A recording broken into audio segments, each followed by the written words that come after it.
हरिया नाम का एक किसान रहता था। इस साल हरिया ने अपने खेत में बैंगन की खेती की थी और बड़ी ही अच्छी पैदावार हुई थी। एक दिन वो खेतों से पके पके बैंगन तोड़कर शहर की सब्जी मंडी में बेचने जाता है। सब्जी ले लो, सब्जी ताजी ताजी सब्जी। शाम तक उसके लगभग सारे बैंगन बिक जाते हैं और बस थोड़े से बैंगन ही बचते हैं। हरिया बचे हुए बैंगन लेकर निकल पड़ता है। रात काफी हो चुकी होती है। हरिया अपनी बैलगाड़ी से घर वापस आ रहा होता है। रास्ते में काफी सुनसान जगह पड़ती है और उस जगह एक चुड़ैल का वास होता है। वो चुड़ैल काफी समय से भूखी होती है। जैसे ही वो हरिया को वहाँ से गुजरता हुआ देखती है, उसके चेहरे पर खुशी की चमक आ जाती है। अरे वाह, आज तो बड़े दिन बाद कोई आदमी यहाँ से गुजरा है। आज तो मुझे कुछ न कुछ खाने को मिल ही जाएगा। आज मैं पेट भर कर खाऊंगी।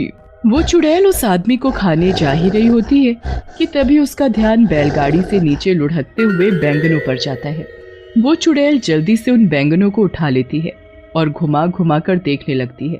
उसके बाद वो एक बैंगन खाकर देखती है तो उसे वो बड़ा ही स्वाद लगता है। अरे वाह, ये तो बड़ा ही स्वादिष्ट है। ऐसी चीज तो मैंने पहले कभी नहीं खाई। चुड़ैल जल्दी जल्दी सारे बैंगन खा जाती। ऐसी चीज तो मैंने पहले कभी नहीं खाई। चुड़ैल जल्दी जल्दी सारे बैंगन खा जाती है। अब उसके पास एक भी बैंगन नहीं बचता। चुड़ैल को और बैंगन खाने का मन होता है।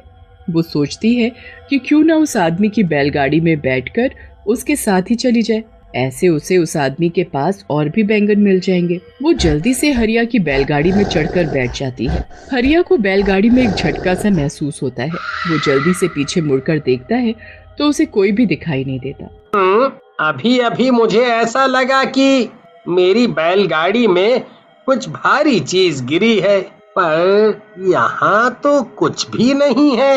हरिया को वो चुड़ैल दिखाई ही नहीं देती और वो बैलगाड़ी लेकर आगे चल देता है।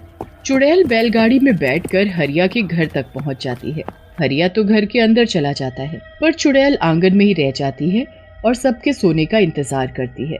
लता, अरे ओ लता, जरा एक गिलास पानी तो लेकर आ। अरे आप आ गए, मैं अभी पानी और खाना दोनों लेकर आती हूँ।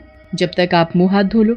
खाना खाकर सब सो जाते हैं। उसके बाद चुड़ैल उनके घर में आकर बैंगन ढूंढने लगती है। वो घर का एक एक कोना देख लेती है, पर उसे बैंगन तो कहीं नहीं मिलते। चुड़ैल को बड़ा ही गुस्सा आता है। आखिर वो चीज इस आदमी ने कहाँ रखी है? इसकी बैलगाड़ी में थी तो इसके पास और भी जरूर होगी, पर ये उनको रखता कहाँ है? मुझे लगता है इसने उनको और जगह छुपा कर रखा है। मैं भी ढूंढ कर ही रहूंगी। चुड़ैल सुबह होने और हरिया के उठने का इंतजार करने लगती है। जैसे ही हरिया सुबह उठकर नहा धोकर खेतों में जाता है, चुड़ैल भी उसके पीछे पीछे निकल पड़ती है। हरिया खेतों में जाकर काम करने लगता है। चुड़ैल को अब दूर से ही ढेर सारे बैंगन दिख जाते हैं। वो तो खुशी से पागल हो जाती है। मिल गए, मिल गए। आखिर ये मुझे मिल ही गए। मुझे लग ही रहा था कि इस आदमी ने इतनी स्वादिष्ट चीज कहीं और छुपा रखी है, पर मैंने आखिरकार ढूंढ ही ली। अब चुड़ैल एक एक करके सारे बैंगन खाने लगती है। हरिया थोड़ी देर के लिए कहीं काम से जाता है और इतने में ही चुड़ैल खेतों में लगे सारे बैंगन खा जाती है। जब हरिया वापस आता है तो खेतों से सारे बैंगन गायब देख बड़ा हैरान होता है। अभी तो इन पर इतने सारे बैंगन लदे हुए थे और अब अचानक सारे के सारे बैंगन ऐसे कैसे गायब हो गए? आजकल तो बाजार में बैंगन की कितनी डिमांड है और यहाँ सारे बैंगन गायब हो गए। मुझे तो बड़ा ही नुकसान हो गया।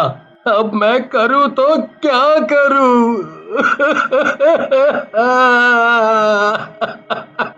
हरिया वहाँ सर पकड़कर रोने लगता है। उसके महीनों की मेहनत बर्बाद हो जाती है। चुड़ैल हरिया को ऐसे रोते देखती है तो उसे बहुत ही बुरा लगता है। उसे समझ ही नहीं आ रहा होता कि अब वो कैसे सब कुछ ठीक करे जिससे हरिया का कोई नुकसान ना हो। मेरी वजह से इस भले आदमी का इतना नुकसान हो गया। इसके सारे बैंगन मैं खा गई। अब मुझे ही दोबारा इनको उगाना होगा।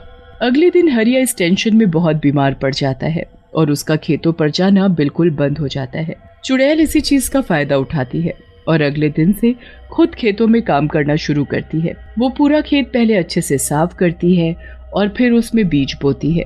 उसके बाद वो रोज खेतों में पानी डालने आती है। बड़ी मेहनत के बाद वो बैंगन के पौधे उगने शुरू होते हैं। चुड़ैल उनको देख बड़ी ही खुश होती है। अरे वाह, आखिर मेरी मेहनत रंग ला रही है। आज इसमें पौधे निकलना शुरू हुए हैं, कल ये बड़े भी हो जाएंगे और फिर इनमें बैंगन लगेंगे। चुड़ैल अब उनके बड़े होने का इंतजार करने लगती है, पर वो तो अभी भी वैसे के वैसे ही होते हैं। अब चुड़ैल को समझ आ जाता है कि ये पौधे इतनी जल्दी थोड़ी बड़े हों। फिर वो परेशान हो जाती है कि कैसे उनको जल्दी बड़ा किया जाए, जिससे कि उसमें समय से पहले ही बैंगन उगना शुरू हो जाए। चुड़ैल इस बात का हल निकालने के लिए फिर वापस उसी जगह पर जाती है जहाँ उसका वास था। वहाँ जाकर वो अपनी चुड़ैलों में सबसे शक्तिशाली चुड़ैल के पास जाती है और उससे इसका हल पूछती है। हे चुड़ैलों की चुड़ैल, मुझे कोई ऐसा उपाय दो जिससे मैं जल्दी से खेतों में बैंगन उगा सकूं। क्या? ये तू क्या बोल रही है? तुझे बैंगन की खेती करने की क्या जरूरत पड़ गई? बस मैं क्या बताऊं, मैंने पहली बार बैंगन चखे और वो मुझे इतने स्वाद लगे कि मैंने किसी गरीब और भले आदमी के खेतों के सारे बैंगन खा लिए।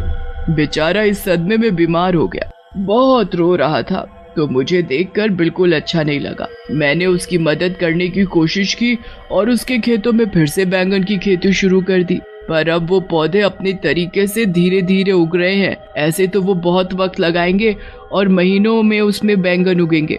बेचारा वो आदमी तब तक क्या बेचेगा और कैसे अपना घर चलाएगा? उस बेचारे के घर में उसकी बीवी और 2 छोटे छोटे बच्चे भी हैं। ठीक है, मैं सब समझ गई। चुड़ैल होकर तू किसी इंसान की मदद कर रही है। मैंने तो पहली बार ऐसा देखा है, पर तुझे तो पता ही है मैं कभी किसी चुड़ैल की मदद करने से मना नहीं करती, तो तुझे कैसे कर सकती हूँ? तूने जो चाहा है वो तुझे जरूर मिलेगा, पर थोड़ा कठिन है। तू बता, तू कर पाएगी? हाँ, मैं कर लूंगी। तुम बस मुझे ये बताओ कि मुझे क्या करना है। तुझे यहाँ से 100 मील दूर पहाड़ों में जाना है। वहाँ एक काली गुफा है जिसको पार करने पर एक छोटा सा जादुई पानी का तालाब आता है। उस तालाब का पानी लाकर तुझे उस खेत में डालना होगा। जरा सा पानी डालने से कोई भी चीज कुछ ही पल में महीनों और सालों का समय पूरा कर देती है। अगर वो पानी किसी बच्चे पर भी गिर गया तो वो बच्चा भी पल भर में आदमी बन जाएगा। इसलिए उस जादुई पानी का इस्तेमाल तुम्हें बहुत ही ध्यान से करना होगा। हाँ, मैं पूरा ध्यान रखूंगी। अब मैं जल्दी वहाँ के लिए निकलती हूँ, क्योंकि मैं जरा भी समय बर्बाद नहीं करना चाहती। जैसे तैसे 100 मील की दूरी तय करती है। उसके बाद वो काली गुफा को पार करके उस तालाब तक भी पहुंच ही जाती है। वहां से जादुई पानी भरकर चुड़ैल सीधा अपने बैंगन के खेतों में पहुंचती है और थोड़ा थोड़ा पानी पूरे खेत में छिड़क देती है। उसके बाद चुड़ैल वहां से चली जाती है। अगली सुबह जब चुड़ैल वापस आकर देखती है तो चारों तरफ बैंगन ही बैंगन लदे होते हैं। अरे वाह, आखिर मैंने बैंगन की खेती कर ही ली। मैंने इतने सारे बैंगन उगा ही दिए। अब जब भी वो किसान यहाँ आएगा तो खुशी से पागल हो जाएगा। उसके बाद उसे बस हरिया के खेतों में आने का इंतजार रहता है। हरिया जब ठीक हो जाता है तब वो खेतों को देखने जाता है। खेतों में पहुंचकर जब हरिया हजारों बैंगन अपने खेतों में लदे हुए देखता है तो उसे तो अपनी आंखों पर विश्वास ही नहीं होता। कहीं मैं सपना तो नहीं देख रहा। पहले मेरे खेतों से सारे बैंगन अचानक गायब हो गए, फिर उसी खेत में इतने सारे बैंगन अचानक से उग गए। अरे वाह, मुझे मेरे गायब हुए बैंगन वापस मिल गए। हरिया सारे ताजे ताजे बैंगन तोड़कर टोकरों में भरने लगता है। धीरे धीरे करके सारे टोकरे बैंगनों से भर जाते हैं। हरिया सारे टोकरे अपनी बैलगाड़ी में रखता है। घर जाकर लता को सारी बात बताता है। लता तो ये बातें सुनकर चौंक ही जाती है। उसे हरिया की बात पर बिल्कुल यकीन नहीं होता। मुझे लगता है आप पागल वागल हो गए हो। अरे भगवान, मैं कोई पागल वागल नहीं हुआ हूँ। तू चलकर अपनी आंखों से देख ले। लता जब बाहर जाकर बैलगाड़ी देखती है तो वाकई में बैलगाड़ी बैंगनों के टोकरों से भरी हुई होती है। लता ये देख बड़ी खुश हो जाती है, पर उसे भी समझ नहीं आ रहा होता कि ये सब आखिर हुआ तो कैसे हुआ। उनके लिए ये तो कोई चमत्कार ही था। पर तभी चुड़ैल उनके सामने आ खड़ी होती है। हरिया और लता तो उसे देख बड़े घबरा जाते हैं। मुझसे डरो मत, मैं तुमको कुछ नहीं कहूंगी।